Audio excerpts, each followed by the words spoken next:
गंधरायाला कुलदेवाला तसंच सटवी मातेला इथल्या कवाटेश्वराला ग्रामदेवतेला खंडालेश्वराला सगळ्यांना वंदन करून तसेच इथल्या बसलेल्या सर्व प्रेक्षकांना सुद्धा वंदन करून आम्ही इथं पाचवीला सुरुवात करतो आहे। आजचे यजमाने शांताराम गव्हाळे सो सरिता गव्हाळे यांना नातू रत्न प्राप्त झाले। तसंच आजचे यजमानी प्रवीण गव्हाळे आणि सुप्रिया गव्हाळे यांना पुत्र प्राप्ती झाली। त्या निमित्ताने आम्हाला सटवीच्या गायनासाठी आज बोलवलंय, तर आम्ही आज त्या गायनाला सुरुवात करतो आहे।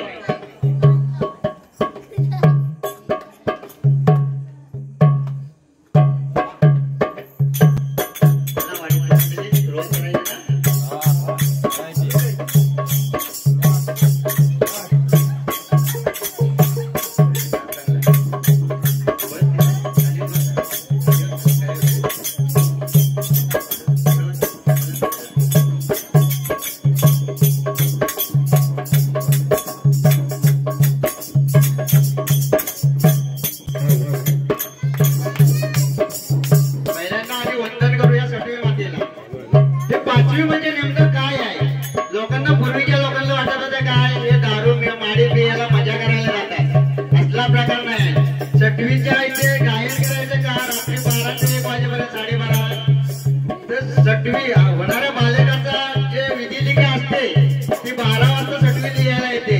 जेव्हा 3 पर्यंत तिने जागरण करायचे असते, जशी सत्यनारायणच्या पूजेला 12 वाजेपर्यंत जागरण करायचे असते तशी सटवीला पण जागरण करायचे असते। पण ही लोक आजकाल कोकणात ही परंपरा इसरतच चालले, ठराविक ठिकाणी आहे। तेव्हा आता आम्ही प्रथम वंदन करतोय, त्याच्यानंतर सुरुवात करणार।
शक्तिदुरा म्हणजे नेमका काय? शक्तिदुरा म्हणजे एक नवरा बायकोचं भांडण, शिव आणि पार्वती या दोघांच्या भांडणातून निर्माण झालेला तो शक्तिदुरा. पहिल्यांदा आता गण बोलतो आहे.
यशोदा यांच्या सवाल गौलमीतून ऐका.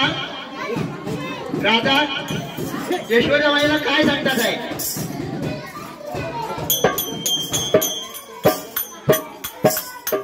त्या पाठीच्या गाण्याला नेमकं म्हणजे काय? शक्ती तुरा दोन्ही पण असलं तर आणखी मजा येते त्याला. पण आता शक्ती व्हायचं आहे.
पुत्राचं पद. आता पार्वती शंकराला काय म्हणते बघा.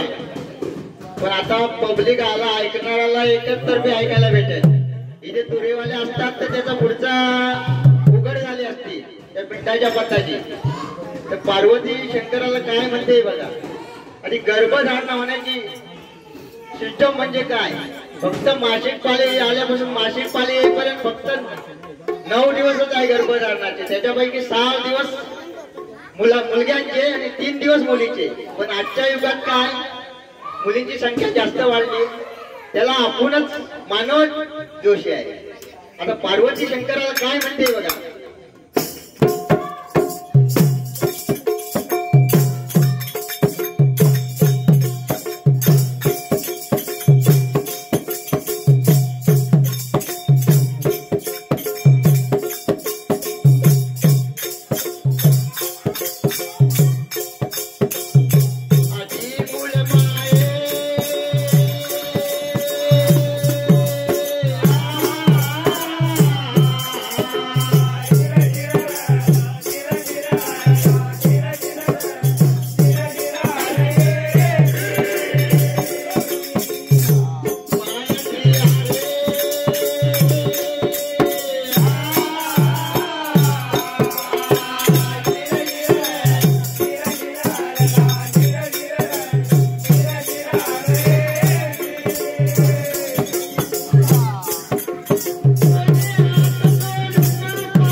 अहो देवांचा देव मोठा इंद्र, पण काय गंमत बघण्याची कशी ती.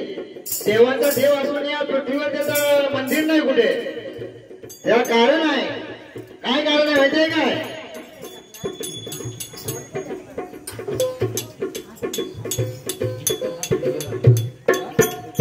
त्याला कारण आहे असं, त्याला गौतम ऋषीने शाप दिलेला आहे. का सौभाग्यवती तुझ्या या पृथ्वीवर तोंड बघणार नाही असं शाप दिलेला आहे त्याला. ते गाण्यातून बघूया काय होतं इथे ऐकायचं आहे.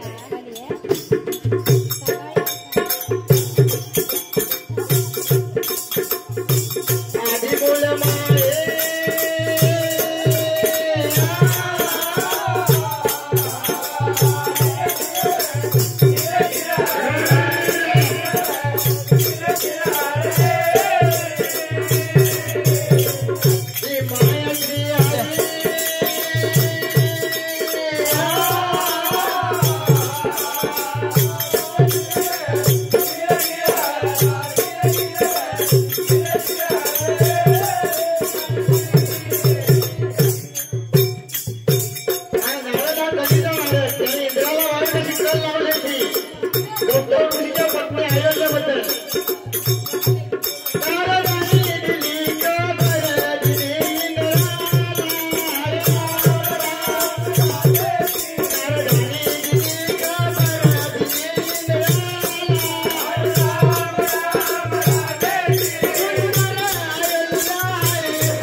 अयोध्येला काय माहित नव्हता हा गौतम आहे की इंद्रदेव आहे. इंद्रदेवाने गौतमाचं रूप घेतलेलं होतं त्याच्यामुळे तिला काय माहित नव्हतं. तेव्हा तिला प्रश्न केला या गौतम ऋषीला त्याचा राग आला समजलं या इंद्रानं काय पाप केलंय. मग त्यावेळेला पहिला अयोध्येला शाप दिला तू शिलावरून पृथ्वीवर पडशील. पण ते अयोध्या काय मग तेव्हा पतीजवळ दयावया करू लागली. तेव्हा मग अयोध्येला मग उशाप म्हणून काय दिला जेव्हा राम वनवासाला जाईल तेव्हा त्याच्या पायाने जे धूल उडेल तेव्हा तुझा उद्धार होईल. तेव्हा त्याच्यानंतर ते रामायणात सुद्धा जेव्हा राम अयोध्येला याच्यात जातो ना वनवासाला 14 वर्षे तेव्हा त्याच्या पायाच्या धूल उडते तेव्हा तिचा उद्धार होतो. पुन्हा तिचा अयोध्येने रूपांतरित होते. आता इंद्राला बघा कसा शाप दिला तो त्याने बरोबर आहे ना. आता इंद्राला काय शाप दिला तुला तुझ्या अंगावर 16 शस्त्र भंग होतील असा इंद्राला शाप दिला. आणि ह्या पृथ्वीवर तू राहशील तुला या पुढच्या जन्मी भोग नाही. देवाचा राजा असलास तरी तुला मानवाचाच राहावं लागेल आणि तू पक्ष्यांचा राजा म्हणून राहशील. आता इंद्राला 16 शस्त्र भंग पडतील असा शाप दिला तो. आणि पाठीच्या पारी ओरडशील तुला पुढच्या जन्म भोग नाही अश्रू राहशील विचारा फुलवशील दैत्य नसतील. तो गौतमाने शाप दिलेला इंद्राला तो आता या पृथ्वीवर मोर आहे ना तो पृथ्वीवर म्हणून त्या मोराला भोग नाही म्हणून विचारा बसून दैत्य नाचतो अश्रू घालतो. तो शेवटी उशाप म्हणून मागितला तो अश्रूने मोर येऊन घेतले त्याच्यामुळे हा इंद्राने शाप दिलेला. आणि पृथ्वीवर त्याचं मंदिर का नाही हा दुसरा शाप दिला त्यानं. मग सौभाग्यवती तू पापी आहेस सौभाग्यवती तुझे तोंड बनणार नाही म्हणून साठी इंद्र देवाचा देव असून इंद्र हा त्याचा पृथ्वीवर मंदिर नाही त्या कारणानं हा गौतमाचा शाप.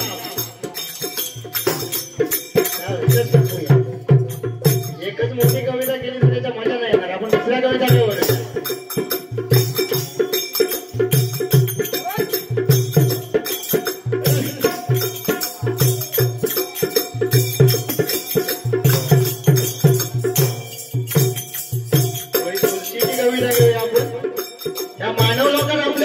तुळस म्हणजे प्रिय मानली जाते आणि प्रत्येकाच्या दारात ही तुळस असते. तुळशीला देखील मोठा वरदान आहे. सौभाग्य स्त्रीने रोज उठून या सकाळी 1 तांब्या पाणी घेतले कायमचा जे व्रत केली ते 1000 उपवास केल्याचा व्रत त्यांना प्राप्त होत पण ते करतच नाही कोण आपल्याकडे. तुळशीला फोन तर आपण थोडक्यात घेऊया.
आणि कोणीही त्याच्या पुढे तरी ज्या उत्साहाची प्रसादी करतात ती करू नये. तो एक देवाचा त्या दिवशी त्याला मान असतो. त्या 3 गोष्टीला 3 आहे. स्वतः कधी त्याने प्रसादी करू नये त्या दिवशी.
कसे झाले झाड कसे झाले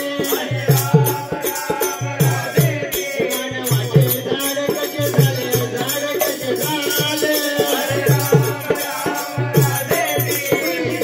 कसे पडले कसे पडले नाव कसे पडले कसे पडले आजा परी आशोला सर्वजण करती वर्षाला आजा परी आशोला सर्वजण करती वर्षाला आणि वर्ष वर्षी लग्न लावता काही कारणाला आणि वर्ष वर्षी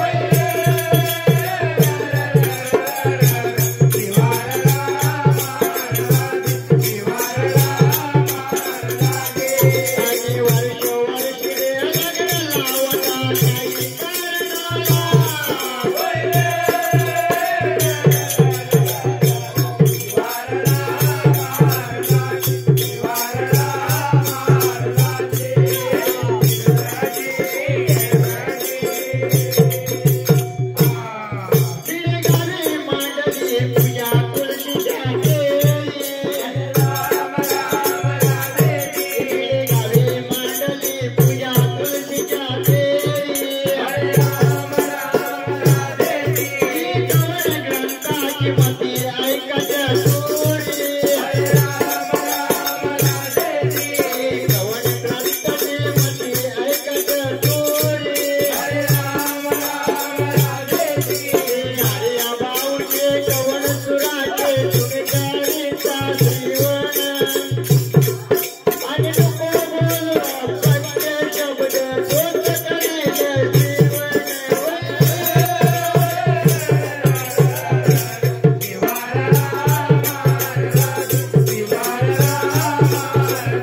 नको बोलू सत्य शब्द तोच करेल जीवन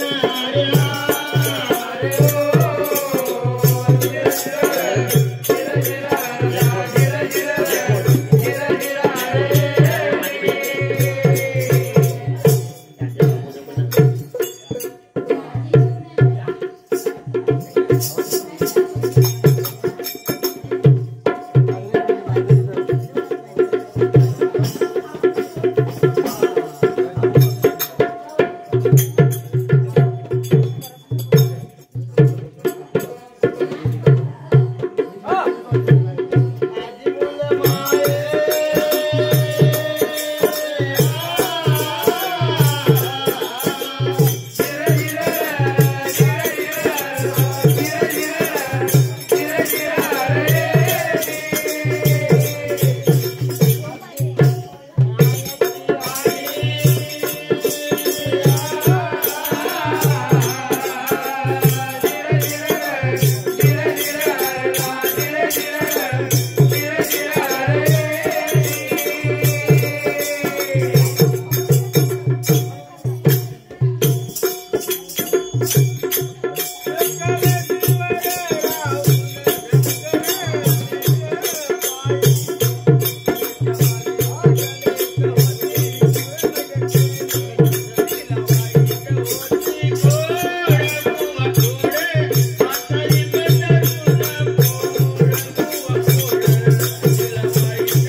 द्रौपदीविषयी बघा काय घटना घडली. आपण थोडक्या थोडक्यातच घेऊया, 2-2 वाक्याचीच घेऊया.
पांडवनी कौरव यांच्यावर कशी चढावळ झाली ती बघा. शकुनी मामानं आपल्या भाज्याला राज्य मिळावं म्हणून कपटी डाव केला आणि सारीपाटाचा खेळ मानलात त्या सोंगट्या बघा कशा त्या शकुने मामानं ज्या 6 ओळ असणाऱ्या अशा सोंगट्या आपल्याकडे ठेवल्या होत्या आणि त्या पांडवांच्याकडे पुढाकरी त्या पूर्ण एकीकडे 1 ओळ एकीकडे 2 ओळ एकीकडे 3 ओळ 5 4 5 6 असे ओळ ते पांडवांना द्यायच्या सोंगट्या अशा त्याच्यात त्यांना शकुने मामाने पांडवांना फसवला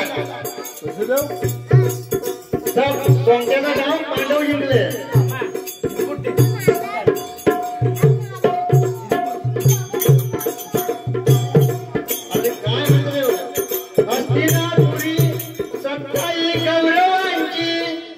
तिथे झुंज चाले न्यायाची अगाध लिलाई श्रीहरीची कथा आहे महाभारताची तुम्ही ऐका ज्ञानी कथा पुराणी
आता हे गाणं बघ कसं आहे, ब्राह्मण आणि मुसलमान मार कामाने याचं नातं बघा कसं असतं ते. हॅलो तात्या बापू दोघ मैत्र, तात्या बापू दोघ मैत्र,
ब्राह्मण लोक जानवर घालतात ना त्याच्यामधलं असतं ते, मुसलमान मांस खातात आणि ते चांबडं असतं ते मार चामारी असं ते सगळ्यांना वाटलं जातं. ते ह्या गाण्याचा अर्थ आहे. आम्ही आहे जातीचे ब्राह्मण,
इथं उपस्थित रामचंद्र बाबा खाली जर म्हणता येणार नाही. नाही फार फार फार